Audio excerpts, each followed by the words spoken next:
Hello বন্ধুরা, তো আজকে একটা নতুন ধরনের রেসিপি নিয়ে চলে এসেছি। তো আজ ঠান্ডা পড়েছে, সন্ধে সন্ধে ভাব আসছে, তো একটা চা বানাবো। তো দেখুন, এখানে আমি একটু চিনি নিয়েছি, এখানে নিয়েছি এক পাতা মানে 1 চামচ চা পাতা, এখানে নিয়েছি আমি গরম মশলা, লবঙ্গ আর এলাচ। তো দেখতে পাচ্ছেন নিয়ে নিয়েছি। এবারে এটা দেবো আমি একটা মিক্সির বোলটার মধ্যে দিয়ে দেবো সব কিছু একসঙ্গে। তো দেখতে পাচ্ছেন আমি একটা মিক্সি বোলের মধ্যে দিয়ে দিয়েছি, মিক্সি বোলটার মধ্যে দিয়ে দিয়েছি।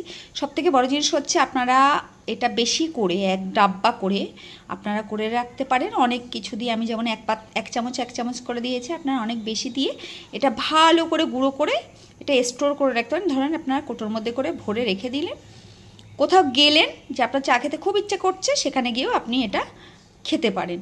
মানে একটু গরম পানি নিয়ে নিলেন, তার মধ্যে 1 চামচ গুলে আপনারা খেয়ে নিতে পারবেন। আমি দেখিয়ে দিচ্ছি কিভাবে খাবেন। তো দেখতে পাচ্ছেন আমি এটা গুঁড়ো করে নিয়েছি, বুঝতে পারছেন কি সুন্দর করে গুঁড়ো হয়ে গেছে। চিনি, এলাচ আর খুব সুন্দর এলাচের একটা সেন্ট বার হচ্ছে।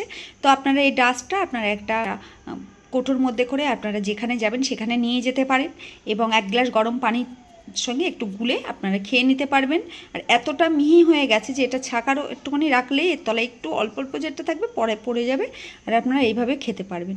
তো চলুন আমি দেখিয়ে দিচ্ছি।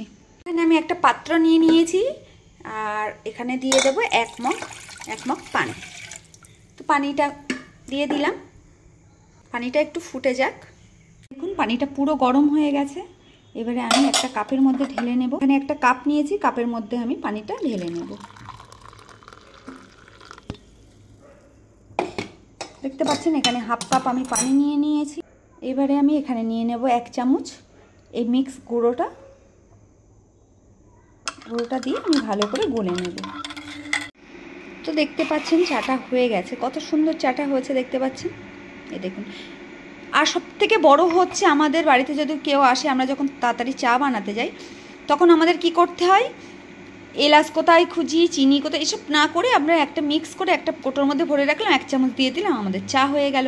তো কত সুন্দর মশলা চাল, এত সুন্দর সেন্ট বার হচ্ছে দেখতে পাচ্ছেন, কালারটাও কত সুন্দর, এই দেখুন কত সুন্দর কালার। আমি হালকা করে ছেঁকে নিয়েছি, আপনারা ছেঁকেও নিতে পারেন আর না ছেঁকেও নিতে পারেন, এমনিতে তলায় বসে যাবে একটু অল্প অল্প গুঁড়ো।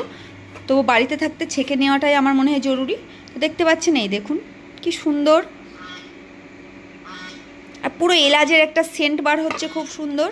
তো আপনারা এই ধরনের চাটা বাড়িতে করে রাখবেন। আর এই মিক্স করে আপনারা একটা কোটোয় করে রেখে দেবেন, যখনই চা করবেন 1 চামচ নিয়ে চা করে নিলেন, একদম সব কিছু পারফেক্ট হবে এবং আপনার নতুন করে কোনো কিছুই করতে হবে না। তো ভালো লাগলে বেশি বেশি সাবস্ক্রাইব করবেন আর লাইক করবেন, কমেন্ট করবেন। আমি এই গরম গরম চাটা একটু খাবো, আমি একটু হাঁটবো আর খাবো। তো ভালো লাগলে পাশে থাকবেন। টাটা।